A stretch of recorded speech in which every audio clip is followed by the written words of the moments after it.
I've been riding the Lynx now for the last several days, and hopefully this video will give you some information that's useful if you are looking at buying it, or if you just want to check it out, that's also cool. Now this bike will require a little bit more assembly, more than other bikes, just because there's a little bit more involved in it. It's not really a bad assembly because Quietkat does give you really good instructions that you can actually read, and once you're done with the assembly, which took me a little bit over an hour, well, this is what it'll look like. Now, as soon as I hit the streets with this bike, people were definitely complimenting it, asking who made it, and obviously wondering about the performance, which is going to be the key feature. There is no doubt this bike does look great. While riding it, you feel good on it, and it just looks good. Equipped with a 2-speed automatic shift hub motor, it puts out 1000 watts or 1440 peak and 83 newton meters of torque. It also has dual hydraulic disc brakes with oversized rotors that are 203 millimeters that should provide very good stopping power during our tests. The Lynx also comes with an upside down fork that has 203 millimeters of travel and is fully adjustable with 21 clicks of compression and 11 clicks of rebound damping to control the speed. The rear shock is also adjustable with compression, sag, and also spring rates if you need a heavier or lighter spring for rider preference. When it comes to the handlebars, the grips can actually be switched out very easily, the controls are easy to reach, and everything else is pretty simplistic. This bike is also equipped with a twist throttle on the right side, which so far seems to give good positive feedback with minimal delay. The Lynx would technically come with 3 light positions, an on running light, and then you do have the ability to adjust between a low beam and also a high beam, along with a functioning brake light, which this is actually really bright to let people know behind you that you are slowing down. The display is simple to read and shifting is easy, plus you have the ability to connect through an app to be able to lock the bike, check GPS location, and more. You also have the ability to remove the battery and swap it out with a fresh one, and this is easy by just unlocking it with a key, and the battery does have functionality with an indicator light that indicates the state of charge, and this does come with a 19.2 amp hour battery that should take about 8 or 9 hours of charge, and this bike ended up weighing just a little over 100 pounds. Okay, so my ride is going to consist of me with about, probably 7 or 8 pounds of gear. So we'll say we're about 200 to 210 pounds with me on the bike plus the gear, and then we'll see how far we get. We'll be starting with a 100% charged battery and 0 on the trip meter. Okay, so one test I like to do is ride the bike with no power to see, can you pedal this heavy bike just by itself if, say, the battery died? So I'm going to try to go up this little hill just to see how far I get, which I don't think I'll get too far. Heavy bike. Yeah, so definitely not going to be able to make it up the hill without battery power, but that's pretty much the same with any of the more powerful heavy e-bikes. If you don't have battery, well, you're not going to make it too far. Okay, so this downhill test will give me an idea how good the brakes are. Did they put the right size rotor on it? Are the hydraulic brakes actually good? So I've done this a lot of times, and believe it or not, some bikes I've had to use both brakes because I'll smoke the rear just going down this hill. So we'll see how well this will do. And so far it actually feels really good. All right, well, that was actually a really easy downhill test, and you will be surprised how many companies put a really small rotor on a heavy bike, which is just kind of dumb, but this performed well. Now, one of the great things about the area that I live is the ability to be able to test these bikes in all kinds of different types of terrain, from hills and single track and more, and not to mention the scenery just looks great. Now, one thing about this bike, it likes to move. It's fun to keep it at speed, it loves to go fast, and it feels comfortable doing it, so why not? Okay, so we're going to go up this hill. This is known as Heart Attack Hill or Heart Rate Hill, but by the time you get to the top of it, you kind of feel like you're going to have a heart attack. But this is a great test to see how much torque these motors have, because some of them I have to pedal and some of them you can just use throttle only. So we'll see how well it does. Okay, so going up this hill, we'll see how much it actually slows down when we get to parts at the steeper grade.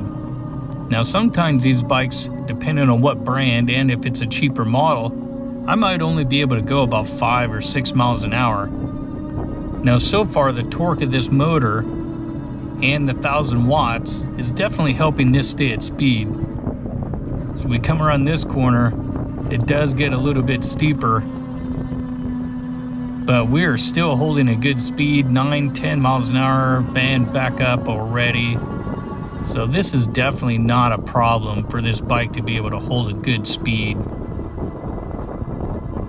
All right, so pretty much flew right up that hill, which I figured it would, because this motor has 83 Newton meters of torque, and that's actually a lot more than other motors that you'll find that have 1,000 watts. And that's the problem, is that a lot of these bikes will advertise 1,000 watts, but they're only 60, maybe 65, or even 70 Newton meters of torque. And so it's a huge difference when you jump up your torque range, because that's what allows you to get up those hills a lot quicker and from a dead stop and more. So we'll continue on, but overall this bike is so far not having a problem with any of the hills I'm throwing at it.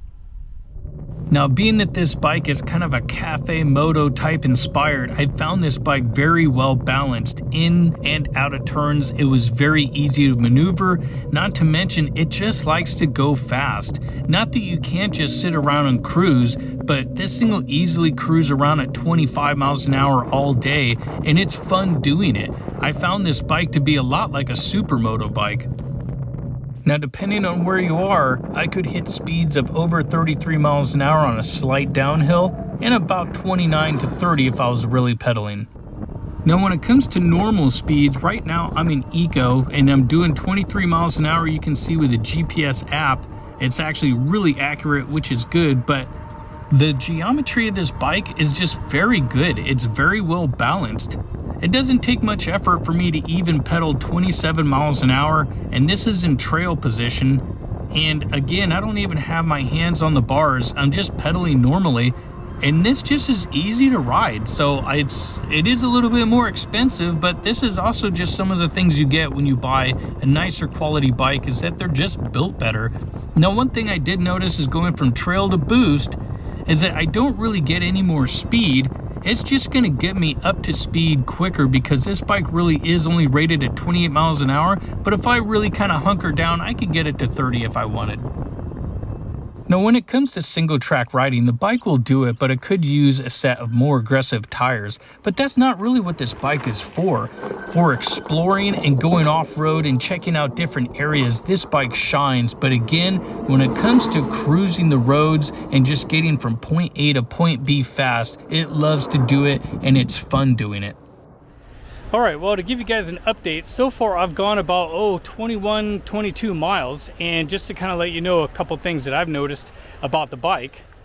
Well, so far I've actually gone 25 and a half miles, and we're at 23%. Now, I estimated about 30 because normally that's how much I get when I do a ride like this, and I'm always having to stop and go for camera changes or just certain shots. And stopping and going will use a lot more power, but overall the amount of torque on this bike is great. You know, the seat I was kind of worried about because it didn't seem very comfortable when I was sitting on it, but actually it's not bad. This whole time I haven't really needed my bike shorts, which I kind of was regretting not having them, but it's actually not that bad. Torque in the motor so far, definitely love that. And the 2-speed gearbox, it's actually inside, it's a 2-shift. I wouldn't mind being able to adjust that on the fly. I think that'd be kind of cool, because going up hills, I think that would be kind of useful, so you could downshift early and then kind of help it along a little better. And then, you know, maybe your program shift points. It normally shifts around 14, 15 miles an hour, but so far doing good. We'll continue on.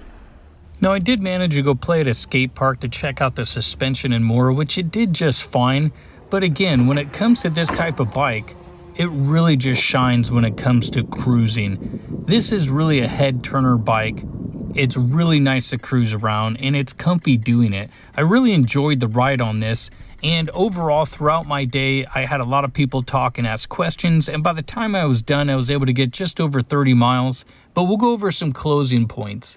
All right, well, now that you guys have seen the video, we'll go over some of the pros and cons that I did find on the bike. And obviously I did enjoy riding it, but there were a couple things that I was thinking that maybe I would have liked to have changed. Now, this bike will come with 2 kind of positions for you to sit, which this one here is definitely going to be for the shorter rider, but depending how short you are and what your height is, you can see how close my legs are up to the front where the handlebars are. So when you're seated in this position, the cockpit really gets kind of close and small. Now, if I get back here, this is definitely a lot more comfortable for cruising. But again, if you're a taller rider, 6'2", 6'3", this might be a little bit too short for you, honestly. So it does say up to 6'5" for riders, but I don't know, that might be close. Now 6'2" on down, I think definitely, and all the way to, well, probably about 5'2", 5'3" seems about right. Okay, let's just do the couple cons first that I found. One thing, I would like to be able to turn off that light, I think, because if I'm not on the road, I would like this actually to be off and not be drawing a constant power draw from the battery. I don't think it draws that much. It's probably like 10, maybe 15 watts, but still, that's a constant power draw that could be robbing from your overall distance you could get from the bike. Now, again, overall, the seat height isn't bad for the average riders. It would be nice to be able to bump that up just a little bit. If you could, you know, raise that up just even 1 inch, that would definitely allow for the taller riders to have more room for their legs. Now, the back rack is actually a nice option to be able to throw on bags and all kinds of equipment and gear. I actually wouldn't mind being able to maybe remove it and kind of having just a slick little fender thing out there and a smaller kind of a straight out rack. That's my own personal preference, really, just to give it more of a sleek design on the back. But you can strap a lot of gear on there, so that is kind of nice.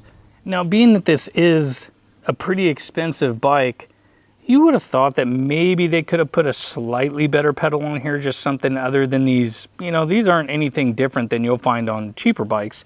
And again, that's me being pretty nitpicky on this, because overall it is really nice and there's not a lot of bad things to say about this bike.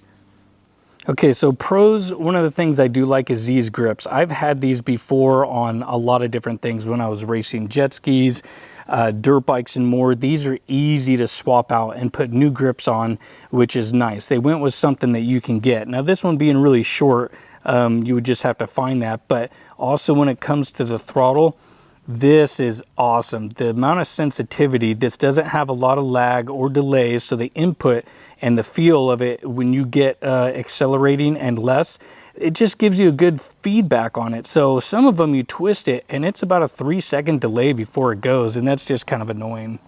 The display is nice. It also has an automatic dimmer on it, so that's also another cool feature.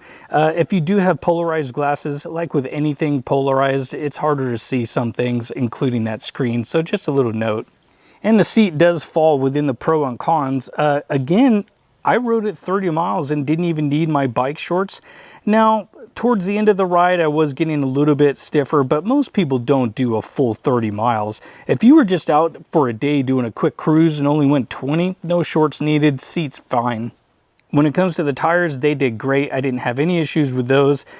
Being overinflated, because I do have them at max pressure, they were a little bit loose on some of the single track stuff that I was doing. I would typically run these a little bit less, but I was kind of going for more of a cruising and max mileage. Now, overall, the suspension for me actually did really well. I do have it on its softest setting just to kind of as a cruising style.